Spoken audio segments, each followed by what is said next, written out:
dan gerakan 30 September ini selanjutnya menerangkan bahwa tindakan yang telah dilakukan di Jakarta terhadap Dewan Jenderal akan diikuti oleh tindakan-tindakan di seluruh Indonesia.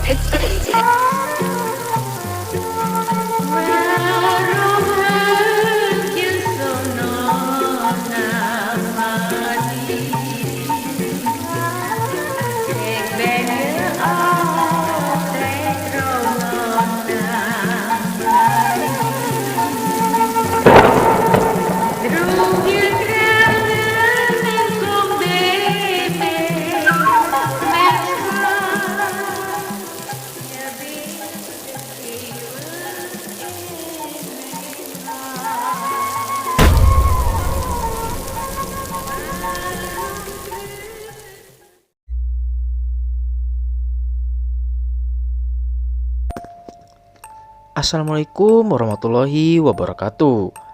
Balik lagi bareng gua Irsal di segmen Radio Mistis. Di segmen ini gua bakal bawain cerita yang kita ambil dari berbagai sumber dan cerita kiriman dari sobat Mystic Hunter.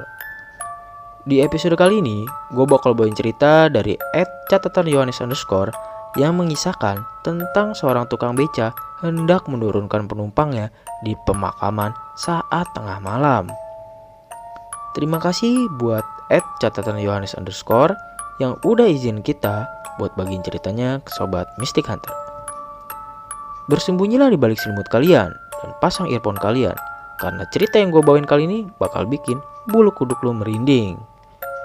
Ya udah, nggak pakai basa-basi lagi, kita langsung fokusin aja ke ceritanya. Cerita ini bermula pada saat malam hari. Waktu itu sekitar pukul 1 dini hari. Pak So, nama akrabnya, seorang yang berprofesi sebagai tukang beca, mendapatkan penumpang yang baru turun dari bus. Kebetulan memang hari itu Pak So hanya mendapatkan 2 penumpang sejak siang hari. Jadi dia memutuskan untuk tidak pulang dulu. Dia terus mencoba mencari orang yang mau menumpangi becaknya.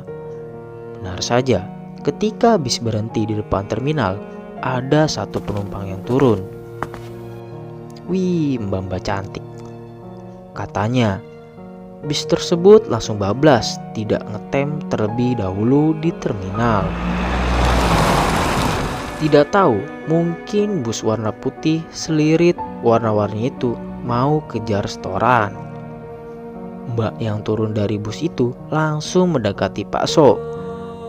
Mbak penumpang bus tersebut meminta untuk diantarkan ke rumahnya di daerah yang sebenarnya tidak jauh dari tempat mangkal Pak So, dan berkata, "Pak, kalau ke sana berapa, Pak?" tanya penumpang tersebut. 10.000 saja, Neng," jawab Pak So. Akhirnya penumpang tersebut menyetujui dan naik ke becak Pak So. Sambil terus mengayu seperti biasa, Pak So sering mengajak ngobrol penumpang-penumpangnya sebagai strategi marketingnya, kata Pak So. "Dari mana, Neng?" "Dari Tongas, Pak." "Kuliah ta, Neng?" "Enggak, Pak." Obrolan terus berlanjut sembari penumpang tersebut memberikan aba-aba belokan-belokan jalan menuju rumahnya. "Ini benar rumahmu daerah sini, Neng?"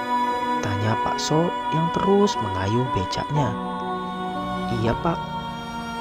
"Gelap gini, apa nggak takut kalau pulang sendirian tengah malam gini?" Mbak tersebut hanya menjawab dengan tertawa kecil. "Hati-hati, Neng, di tempat sepi gini biasanya banyak orang jahat kepada Neng." Pak, kiri." Sontak mengagetkan Pak So. "Hampir aja jatuh, Neng," canda Pak So. "Itu rumah saya, Pak," kata mbak tersebut sembari tangannya menunjuk ke arah rumah gedongan yang sudah dekat. Pak So semakin semangat mengayuh becaknya hingga tepat berada di depan rumah mbak tersebut. "Sampai nih," kata Pak So. "Mampir dulu, Pak, saya ambilkan uangnya dulu," ajak mbak tersebut. "Di sini aja, Neng," tolak Pak So. "Loh, "Tidak apa-apa Pak, sekalian saya buatkan teh hangat karena Bapak baik banget," paksa Mbak tersebut. "Baiklah." Pak So pun memarkirkan becaknya lalu masuk ke dalam rumah Mbak tersebut. Sambil terheran-heran seakan baru pertama kalinya masuk ke rumah yang dilandasi keramik. "Bagus ya rumahnya," gerutu Pak So sambil menoleh ke kanan dan ke kiri melihat ornamen-ornamen yang ada di dinding. "Tunggu sini dulu ya Pak, saya bikinkan teh hangat dulu sama ngambil uangnya," kata Mbak tersebut yang menyuruh Pak So duduk di bagian ruang tamu rumahnya. "Iya Neng," jawab Pak So sembari memilih duduk di kursi yang panjang sambil menyenderkan badannya. Setelah Pak So menunggu lama, Mbak-mbak tadi pun belum juga keluar hingga membuat Pak So merasa bosan. Namun dalam pikirnya masih positif. "Namanya juga masak air pasti lama, So," kata Pak So dalam hatinya. Tanpa sadar, Pak So tertidur di kursi panjang tadi.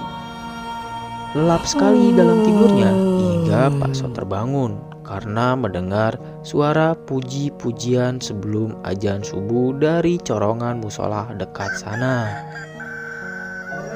"Loh, aku di mana ini?" Pak So kaget karena saat dia terbangun, dia tidur di batu nisan yang dikijing.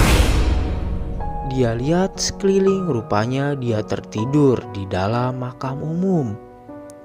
Juga tampak becaknya yang ada di dalam makam tersebut. Karena matahari belum menampakkan wujudnya dan sangat gelap, di situ semakin membuat tubuh Pak So gemetar ketakutan.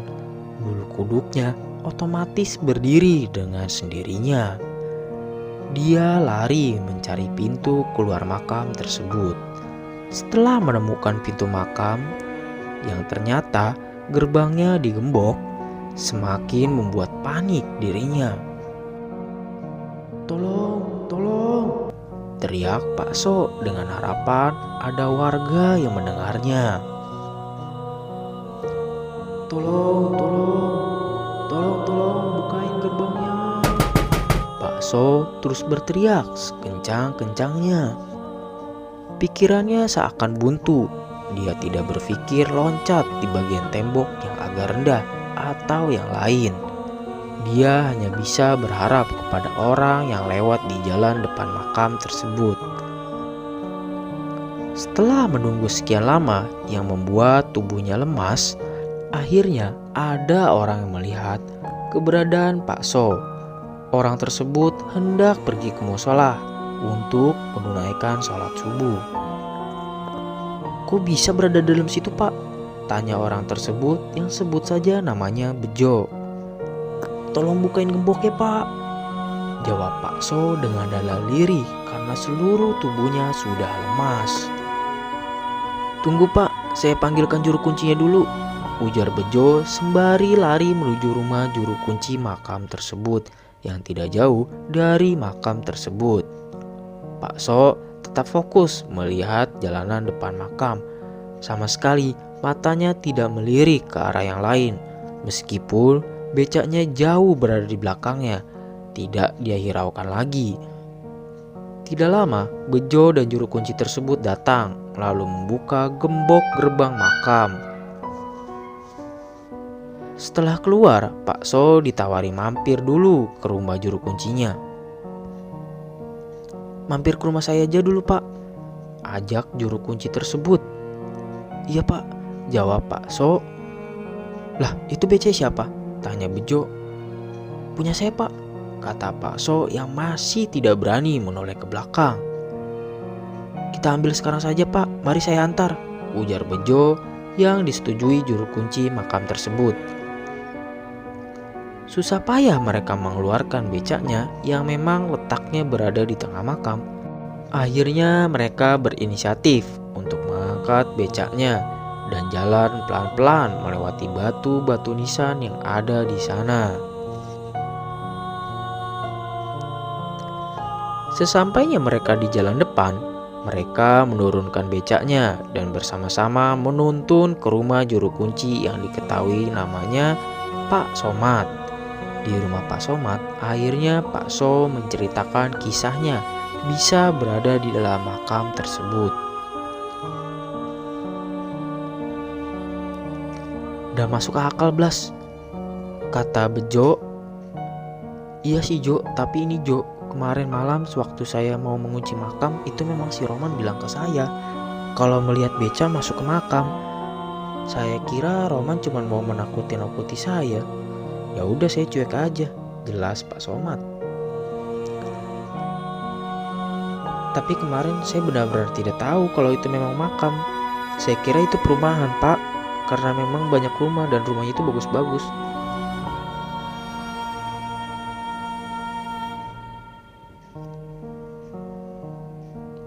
Kata Pak So, memang di makam itu sering sekali orang-orang digodain sama mbak-mbak cantik itu kok, Pak, ujar Pak Somad. Termasuk sampean? Tanya Pak So.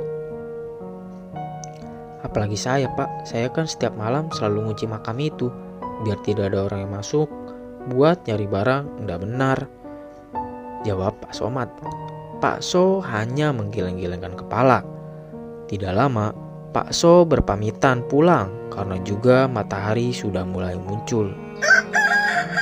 Ya udah Pak, hati-hati ya, ujar Pak Somad. Cerita pun selesai. Tapi sebelum kita berpisah, gue mau infoin lagi ke Sobat Mystic Hunter, buat lo yang punya pengalaman mistis dan mau kita bawain di segmen Radio Mistis, lo bisa kirim lewat email yang udah gue cantumin di deskripsi. Gue Irsal, menceritakan apa yang kalian tidak percayai. Sampai jumpa lagi di segmen Radio Mistis episode selanjutnya. Wassalamualaikum warahmatullahi wabarakatuh.